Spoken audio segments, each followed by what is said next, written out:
साथियों, सनातन धर्मियों, कहानी मैं इस श्रेणी में से बहुत सुंदर रोचक कथा बताता हूँ। इसका सब्सक्राइब कीजिए और देखिए। ये आपका और सबका समाज में कल्याण हो। जो जिसके योग्य होता है उसी को ऐसा काम करना चाहिए। एक चूल्हा था जो कि तरबूजा काफी बोया था। वो एक मर्ते किसी विशेष काम से बाहर गया, तो जब सियार आके तरबूजा खा जाते थे सब, तो क्या किया कि एक मेट सियार उससे तंग आया था और कहा कि तुम मेरे तरबूजा का रखवाली करो। हास्य कथा है। तो जब वो तरबूजा का रखवाली करने लगा तो शेर और ये सब मसान पर जिस पर थी वो चूल्हा बैठ करके अपने बगान का रक्षा करता था। तो जब वो बन गया तो अन्य लोग जैसे कुत्ता, गाय, हिरन आता था तो वो करता था, भाग जाता था लोग। तो एक मर्तबे शेर आया। तो शेर तो मांसाहारी होता है, तो जो आता था उन लोगों को, मतलब हिरन, गाय, सियार वगैरह को खाता था। तो जब तरबूजा पर बैठा था तो पगड़ी उगड़ी बांध के राजा ऐसा, तो कोई केयर नहीं करता था। तो अन्य सियार जब बोलने लगे हुआ हुआ हुआ, तो वो भी बोल दिया। वही कहता है जात स्वभाव न छूटे टांग उठा के मुझे।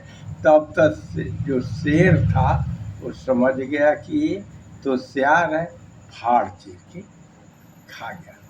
अब मैं तो उसी कहानी बता रहा हूँ। मैं हाई स्कूल में पढ़ा था, 8th क्लास में। संस्कृत के एक पुस्तक में नीला सिंगारा एक सियार था। तो वो घूमता था जंगल में। तो एक धोबी था जो कि कपड़ा रंगते नहीं है लोग, नील के बर्तन में उस सियारवा कूद गया अनजाने में। अब उसका शरीर नीला हो गया। तो अब सब कोई सियार अपने पास रखता नहीं था। तो ये क्या कि वन देवी ने मुझे वरदान दिया है, बन करके मैं ही एक हूँ। एक किया, सभी लोग इसको पूजने लगे। और क्या करता था, एक छोटा जानवर आता था, इसको वो खाता था। अब ये राजा हो गया, नीला सिंगारा। एक मर्तबे लोहा को लोहा काटता है, लकड़ी काटता है। एक दिन की बात है, कुल सियार तो जान गए कि ये रंगुआ सियार है। अब शेर, चीता, भालू सब उसके सेवक थे। और वो नीला सिंगार से नीला रंगवाया हुआ रंगुआ सियार वन देवी कहता था हमको देखकर। तो देखा है, अब उसको सभी लोग डरते थे पूजा कर। बहुत संक्षेप में बड़ा वो कहानियाँ के एकदम छोटे कह देनिया एहू के कह देते नहीं।